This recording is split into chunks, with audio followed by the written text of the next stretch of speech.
So குரு வந்து உங்களுடைய ஜாதகத்துல 8வது வீட்டில் இருந்தாருன்னா ஃபர்ஸ்ட் வந்து உங்களுக்கு வந்து சடனா மேரேஜ் நடக்கும். மேரேஜ் நடந்த சூட்லயே சடனா டிவோர்ஸும் ஆயிரும். திடீர்னு கணவன் மனைவிக்குள்ள அந்யோன்யம் ஏற்படும். திடீர்னு வந்து சண்டை வரும். ஒரு நாள் பார்த்தீங்கன்னா சண்டை போட்டுனே இருப்பாங்க, இன்னொரு நாள் பார்த்தீங்கன்னா அப்படியே ஒட்டிப்பாங்க மெழுகு மாதிரி.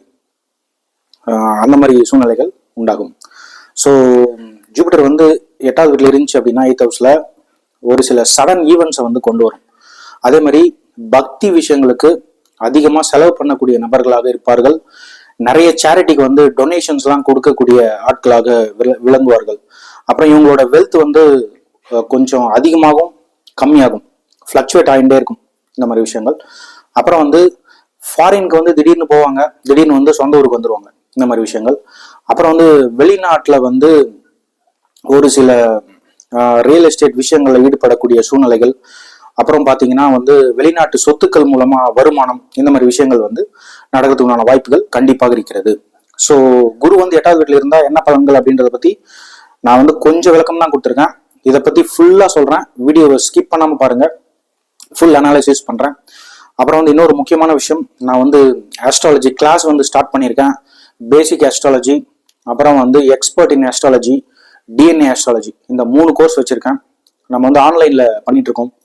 உங்களுக்கு விருப்பம் அப்படின்னா நீங்கள் எனக்கு வாட்ஸ்அப் பண்ணுங்கள், நான் அதனுடைய ஃபீஸ் டீட்டெயில்ஸ்லாம் அனுப்புகிறேன், எப்படின்ட்டு பாருங்கள். அப்புறம் கன்சல்டேஷன் வேணும் அப்படின்னாலும் வாட்ஸ்அப் பண்ணுங்கள், நான் உங்களுக்கு டீட்டெயில்ஸ் சொல்கிறேன். ஸோ வாங்க டைம் வேஸ்ட் பண்ணாமல் வீடியோக்குள்ள போகலாம். ஸோ குரு பகவான் 8வது வீட்டில் இருந்தால் ஃபர்ஸ்ட் 8வது வீடுன்னு என்ன? Sudden events. திடீர்னு வந்து உங்களுக்கு ஒரு லாட்ரி அடிக்குது, திடீர்னு ஏதாவது ஆயிடுது, தவறான விஷயங்கள் ஆகுது, திடீர்னு ஒரு நல்ல விஷயம் நடக்குது, திடீர்னு வந்து திருமணம் நிச்சயம் ஆகுது, திடீர்னு டிவோர்ஸ்க்கு போறீங்க, இந்த மாதிரி விஷயங்கள்லாம் வந்து 8வது வீடு.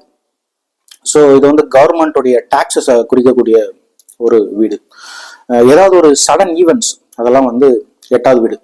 ஸோ 8வது வீட்டில் ஒரு கிரகம் இருக்கும்போது என்ன நடக்கும் எப்போ அப்படின்னு வந்து யாராலையும் கணிக்கவே முடியாது. அந்த அளவுக்கு ஒரு மேலிஃபிக் ஹவுஸ் அப்படின்னு வந்து சொல்லுவோம். ஸோ நெக்ஸ்ட் குருனா யாரு? குரு வந்து விஸ்டம், பிலாசபி, உயரிய ஞானம், கல்வி, அறிவு, இதெல்லாம் குரு. அப்புறம் வந்து ஃபினான்ஸை குறிக்கக்கூடியவர் குரு. திருமணத்தை குறிக்கக்கூடியவர் வந்து குரு. பெண்களுடைய ஜாதகத்துல கணவர் குரு. ஜென்ரலா வந்து திருமணத்துக்கு அதிபதி குருன்னு சொல்லிடலாம். சுக்கிரனும் அதான், குருவும் அதான். ஓகேங்களா? சுக்கிரனும் குருவும் சேர்ந்துட்டாங்க அப்படின்னா திருமண வாழ்க்கை அமோகமா இருக்கும். ஸோ நம்ம அதை பத்தி பேசல, உங்களுக்கு ஒரு உதாரணத்துக்காக சொல்றேன். ஸோ குரு வந்து திருமணத்தை முடித்து வைக்கக்கூடிய ஒரு கிரகம். குரு பலன் வந்துருச்சு அப்படின்னு சொல்லுவாங்க இல்லைங்களா? அப்ப வந்து திருமணம் நிச்சயிக்கப்படும், அதான் வந்து குரு. ஸோ குரு வந்து உங்க ஜாதகத்துல 8வது வீட்டில் இருக்காரு. ஸோ இதுல என்ன விஷயம்னா பாசிட்டிவ் இருக்கு, நெகட்டிவ் இருக்கு.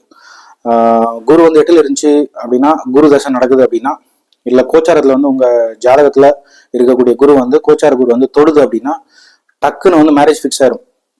ஓகேங்களா? ஒருவேளை குரு வந்து வேற ஏதாவது கேது இல்ல ராகு சனியோடைய தொடர்பு இருந்தது அப்படின்னா சடனா வந்து டிவோர்ஸ் ஆகிறதுக்கு உண்டான வாய்ப்புகள் அதிகமா இருக்குது. அதே மாதிரி திருமணம் வந்து ரொம்ப ரகசியமா செஞ்சுக்கக்கூடிய நபர்கள் இவர்கள் அப்படின்னு வந்து சொல்லுவாங்க. ஃப்ரெண்ட்ஸுக்கும் சொல்ல மாட்டாங்க, சொந்தக்காரங்களுக்கும் சொல்ல மாட்டாங்க.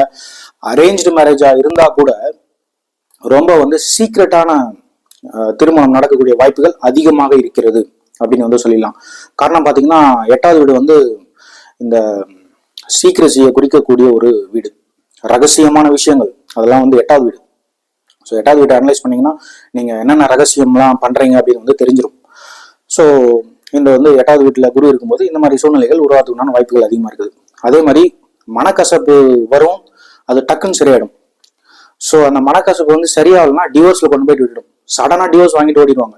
அந்த மாதிரி விஷயங்கள் அதுவும் வந்து சீக்கிரட்டா தான் பண்ணுவாங்க, அந்த மாதிரி விஷயங்கள். அதே மாதிரி 8வது வீடு வந்து இந்த தாம்பத்திய உறவுகளை குறிக்கக்கூடிய ஒரு வீடாக விளங்குகிறது. அதனால வந்து இவங்க வந்து ரொம்ப அந்த மாதிரி விஷயங்கள்ல வந்து ரொம்ப ஒரு அக்ரஷன் இருக்கும் அப்படின்னு வந்து சொல்லலாம். அதிகமாக உறவுகளில் ஈடுபடக்கூடிய ஒரு நபர்கள் அப்படின்னு வந்து கண்டிப்பா சொல்லலாம். ஓகேங்களா? ஸோ நெக்ஸ்ட் வந்து குருவுடைய பார்வை எங்கெங்க விடுதுன்னு பார்த்தீங்கன்னா, குரு வந்து 8வது வீட்டுல இருந்து 12வது வீடு, 2வது வீடு, அப்புறம் வந்து 4வது வீடு, இந்த 3 வீட்டையும் வந்து பாக்குறாரு. ஸோ 8வது வீட்டுல இருந்து 12வது வீட்டை பாக்குறதால ஸோ 8th ஹவுஸ் வந்து ஸ்பிரிச்சுவாலிட்டியும் குறிக்கும், 12th ஹவுஸும் ஸ்பிரிச்சுவாலிட்டி குறிக்கும், 8th ஹவுஸ் வந்து அதர் பீப்புள்ஸ் மணி.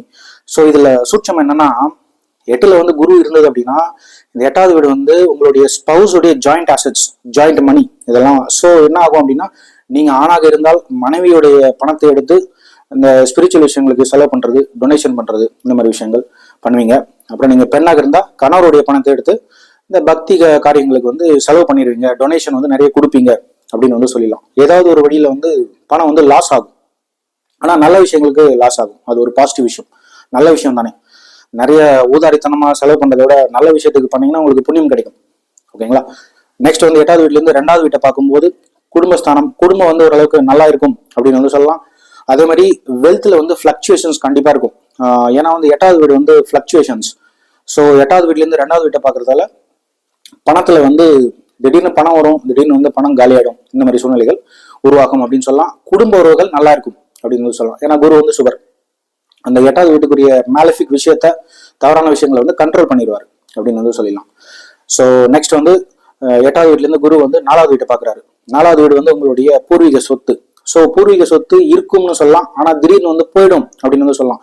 ஏன்னா 8வது வீட்டுல இருக்கக்கூடிய குரு வந்து என்ன பண்ணுவார்னு யாருக்குமே தெரியாது. ஸோ அதனால வந்து நீங்க வந்து வெளிநாட்டுல வந்து சொத்து வாங்கக்கூடிய சூழ்நிலைகள் உருவாகலாம். வெளிநாட்டுல ரியல் எஸ்டேட் மூலமா இன்கம் சம்பாதிக்கக்கூடிய சூழ்நிலைகள் உருவாகலாம். அதே மாதிரி அந்த மாதிரி விஷயங்கள்லாம் வந்து நடக்கும். வெளிநாட்டு பணம் வந்து உங்களுக்கு கிடைக்கிறதுக்கு உண்டான வாய்ப்புகள் கண்டிப்பா இருக்கிறது. வெளிநாட்டு சொத்துக்களும் சேரும் அப்படின்னு வந்து சொல்லலாம். ஸோ திடீர்னு வந்து ஒரு வேலை நிமித்தமாக வெளிநாடு செல்லக்கூடிய வாய்ப்புகள், அந்த மாதிரி சூழ்நிலைகள் வந்து உருவாகலாம். வெளிநாடுன்னு இல்லைன்னா கூட வேற ஸ்டேட்டுக்கு போகக்கூடிய வாய்ப்புகள் வந்து உருவாகும். திடீர்னு போவீங்க, திடீர்னு வருவீங்க அப்படின்னு சொல்லலாம். ஸோ உங்களுடைய ஜாதகத்தை ஆராய்ச்சி பண்ணி பாருங்க. குரு வந்து 8ல் இருந்துச்சுன்னா உங்க வந்து பலன்கள் என்ன மாதிரி இருந்தது அப்படின்னு வந்து கண்டிப்பா மறக்காம கமெண்ட்ல சொல்லுங்க. அப்புறம் நம்ம சேனலுக்கு நீங்க நியூ அப்படின்னா சப்ஸ்கிரைப் பண்ணுங்க, லைக் பண்ணுங்க, கமெண்ட் பண்ணுங்க, ஷேர் பண்ணுங்க. உங்களுக்கு ஆஸ்ட்ராலஜி கன்சல்டேஷன் வேணும் அப்படின்னா வாட்ச் பண்ணுங்க. ரொம்ப ரொம்ப நன்றி, வணக்கம். குருவே சரணம்.